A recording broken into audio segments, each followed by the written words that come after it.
Journée mondiale de la douane. Tel est le principal titre de cette édition. Le président de la République, Azali Assoumani, s'est envolé ce samedi pour Addis Abeba, où plusieurs chefs d'État africains et gouvernements sont attendus depuis ce jeudi 25 janvier dans le cadre du 30e sommet continental. Sur le tarmac de Haraya, militaires et personnalités politiques et civiles ont fait le déplacement comme à l'accoutumée à cet effet. Azali Assoumani, comme ses homologues africains, participera du 28 au 29 janvier aux discussions entre chefs d'État africains d'un sommet où l'on promet surtout des réformes au sein de l'institution. Ces chefs d'État africains vont débattre sur plusieurs points dont la paix et la sécurité, les moyens à mettre en œuvre pour entendre l'Afrique et ou l'autofinancement de l'Union africaine. La population de Ouachili et d'Imani a accueilli en grande pompe ce vendredi le président de la République, Azali Assoumani. À Kombani, ils étaient nombreux à faire le déplacement pour la circonstance. Le passage du chef de l'État dans la région a été l'occasion pour lui de prendre part au meeting prévu à cet effet, mais aussi d'assister à la signature du contrat officialisant les travaux de la route Kombani-Chomoni. Reportage de Salim Ben Abdillahi Zarkachi et Mohamed Chekassan, le compte-rendu de Binti Mahadjou. Malgré un agenda présidentiel un peu serré ce vendredi, le chef de l'État Azali Assoumani s'est rendu à Kombani où il a d'abord eu à diriger la prière de vendredi avant de prendre part au meeting organisé à cette occasion. Un meeting qui a été honoré de la présence de la première dame. Devant de nombreux participants, le président Azali Assoumani a réitéré son souhait de voir tous les Comoriens participer aux assises nationales.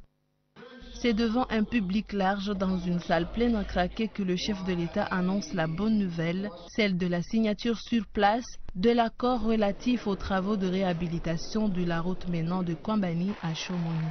L'annonce du président a été très bien accueillie par le public et les habitants de la région qui se sont sentis isolés pendant près de 15 ans avec la dégradation de cette route liant Kombani et la plage de Chomoni. On sait que il y a un potentiel dans la région Ouachili d'Imani. Donc on sait qu'ils ont besoin du tourisme. Donc ça facilite au niveau des touristes. C'est ça l'émergence. Donc c'est le bien-être. Ça a été quelque chose d'émotionnel parce qu'on attendait ça depuis longtemps. Le président nous avait promis que quand il viendra ici dans notre région, ça sera pour que cette route soit faite. Aujourd'hui, tout a été signé et tout a commencé et tout va se passer très bien. Et nous nous le remercions au nom de la population de Ouachili Limani. Si Azali Assoumani assiste à la signature du contrat pour la réhabilitation de cette route, c'est dans un contexte où l'année 2018 est baptisée celle des routes dans sa politique générale. Autre volet de l'actualité, la Direction générale de la douane a célébré ce vendredi à Moroni la Journée mondiale de la douane. Cette célébration honorée de la présence de plusieurs autorités étatiques caractérisée par des résultats positifs au cours des 12 derniers mois, a servi de cadre pour les différents intervenants de tracer par la même occasion des perspectives de 2018. Reportage de Kassim Souleyman et Mustafa Aboubakar, compte rendu de Salima Ahmadali. Les Comores ont effectivement célébré la Journée mondiale de la douane. Cette célébration a donné lieu à de grandes festivités au Palais du Peuple devant un parterre de hautes personnalités et membres du gouvernement. Rappelons que cette année, la journée a été célébrée 2 fois. La première dans l'île d'Anjouan le mardi dernier en présence du gouverneur et de hauts dignitaires du gouvernement et des autorités insulaires. Cette année, le thème retenu est significatif car il répond aux préoccupations du moment. La douane comorienne fait face à des multiples défis, à savoir répondre aux exigences du gouvernement en matière de recettes et satisfaire les importateurs privés en matière de facilitation de dédouanement des marchandises. Ceci est une première dans l'histoire de l'administration douanière comorienne. Aussi, j'adresse mes sincères félicitations au directeur général des douanes, ainsi qu'à ses collaborateurs et l'ensemble du personnel des douanes pour le travail remarquable accompli en 2017. Acceptez tous, à travers ces quelques mots, ma profonde reconnaissance. Une mention particulière au centre douanier de Moutsamoudou, qui, par sa persévérance, rivalise de félicité avec le grand centre de Moroni-Port. J'adresse mes remerciements à l'ensemble des invités présents qui ont bien voulu se joindre à nous pour honorer cette journée dont le thème est un environnement commercial sûr au service du développement économique. Pour le président de la République, Azali Assoumani, la douane comorienne doit évoluer et s'adapter aux évolutions technologiques du moment. La journée internationale de la douane est pour notre pays, comme pour l'ensemble des pays membres de la communauté douanière, une opportunité annuelle qui nous permet de procéder à une analyse rétrospective des actions engagées. C'est de cette analyse que nous pourrons dégager de bonnes perspectives afin d'améliorer les performances financières et fiscales et la qualité des services de l'administration douanière. Et je salue ainsi le thème retenu pour cette journée internationale des douanes 2018, un environnement commercial sûr au service du développement économique. Cette thématique inclut les réformes à entreprendre en urgence pour améliorer les conditions de vie de nos concitoyens, étant donné que l'essentiel de notre activité économique est lié au commerce. À cette occasion, quelques agents de la douane, des transitaires, ont été décorés pour de bons et loyaux services rendus au pays, dont le directeur général des douanes, M. Kamaldine Suef, et le chef du centre de Moroni, Ibrahim Nassir.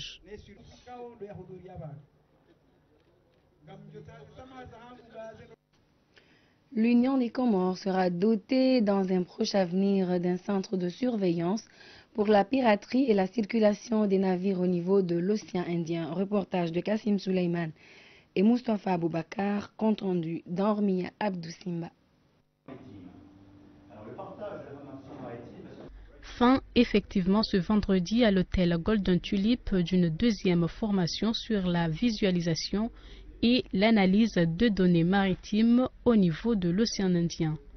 Le vice-président Abdallah Saïd Sarouma, le chef d'état-major Issouf Idjihadi ont tenu à participer à la fin de cette formation qui a réuni des agents de l'APC, du ministère de la Pêche et de l'Armée, ainsi que le DG du Crimario. Il ressort de cette session que les gardes-côtes vont fournir l'emplacement qui va abriter le centre d'analyse.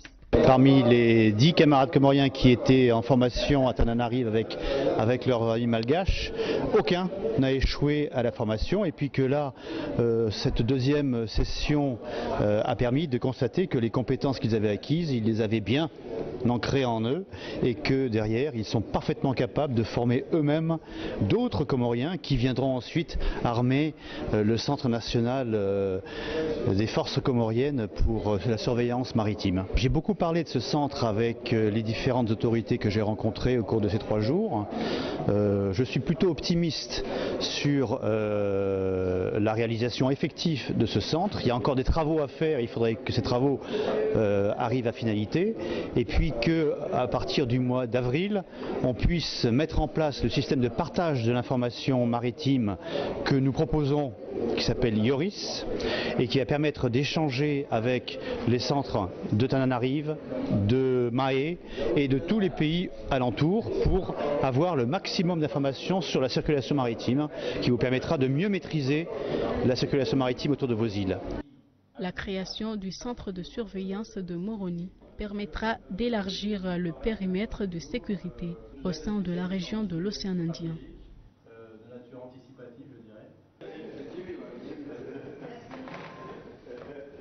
Autre volet de cette édition, les deux parties antagonistes du village de Mwadjayamboudé ont fini par enterrer ce vendredi leur hache de guerre. La réconciliation a été rendue possible grâce aux efforts déployés par les membres du gouvernement et les oulémas. Reportage de Yassine Mlemengou et Azarim Mbaye.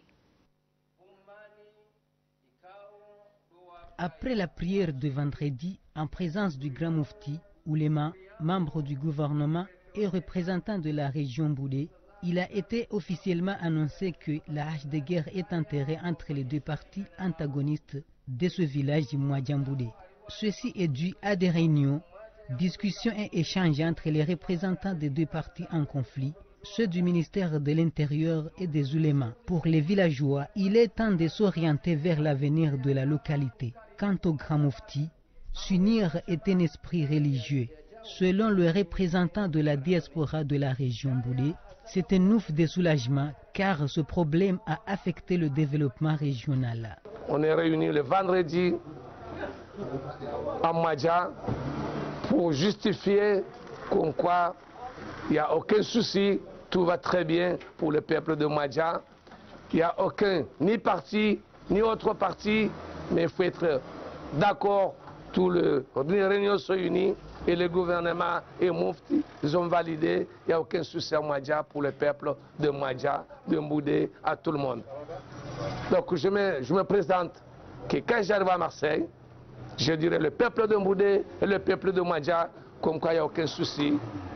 Comme quoi il n'y a aucun souci. À Mwadja, ils sont réunis, il n'y a aucun problème. La réconciliation est un acte religieux humanitaire qui favorise le développement socio-économique. C'est pourquoi toutes les couches sociales se sont impliquées pour la promotion de la stabilité du pays.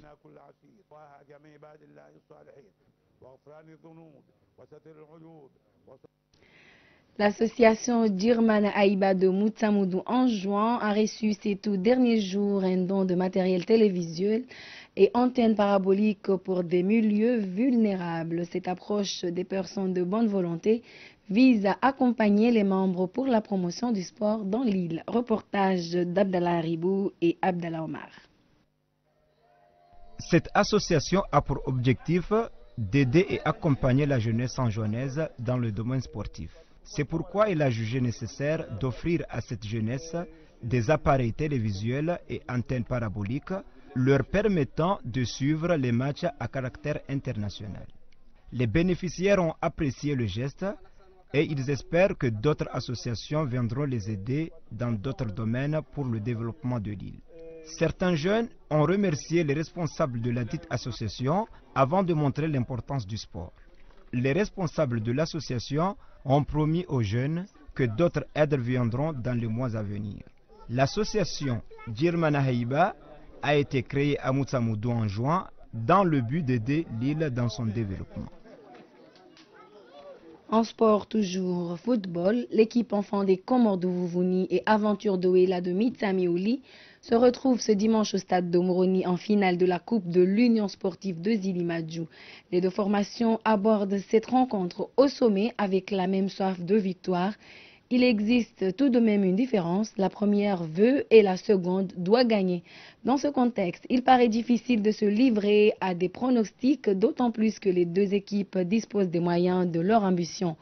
Wait and see, disaient les Anglais, attendons pour voir.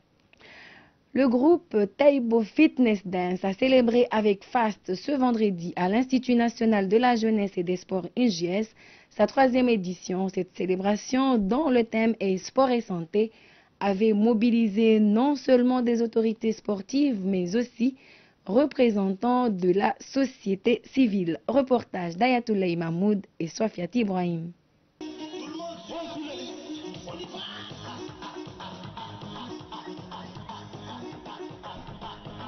Danse, taekwondo, boxe combinent ce sport de Taibo Fitness Dance. Cette fois-ci, les femmes ont massivement répondu à cette journée. On compte éparpiller cette discipline partout dans le territoire de l'Union, mais malgré tout c'est un faute de moyens parce que là on le fait grâce à nos petits moyens et à nos petites cotisations et à des sponsors qui sont là toujours à nous accompagner, mais ce n'est pas suffisant. Si on dit allez organiser ça en juin, cela dit il faut avoir des charges, donc des déplacements et de sensibilisation ainsi de suite. Donc c'est un grand projet, qui nécessite beaucoup de fonds. Là, on espère parce que les membres du gouvernement, surtout de l'île de Ngazidja, ils étaient là, ils nous ont promis de nous accompagner. Donc on va voir par la suite ce qui va donner. Pendant des heures, les participantes, estimées à 200, n'ont fait que suivre les gestes du guide. Des gestes basés sur la résistance, le contrôle du battement du cœur qui aident à intensifier le corps. Il y a des mouvements qui symbolisent la force et la résistance. Il y a des mouvements qu'on travaille l'endurance, c'est-à-dire travailler le corps, le battement du corps. Il faut que ça soit intact. Donc il y a des mouvements également qui travaillent la souplesse et plusieurs mouvements de fitness. Donc tout cela, on englobe en tout afin de pouvoir travailler le corps et l'intensifier. Des certificats ont été décernés aux femmes initiatrices et pratiquantes de ce sport ouvert à toutes les femmes. Ce sport est créé par Billy Blanks, un technicien américain de taekwondo. C'est en 2015 que les Comores ont célébré la journée Taïbo Fitness Dance pour la première fois.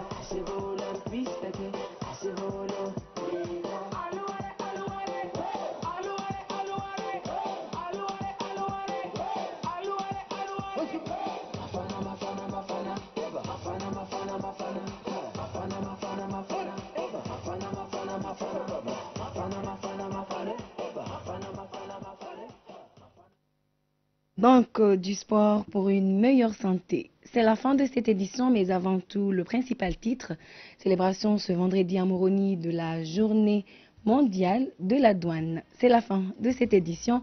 Merci de l'avoir suivi. Bon week-end à vous et bonne suite de programme sur RTC. Au revoir.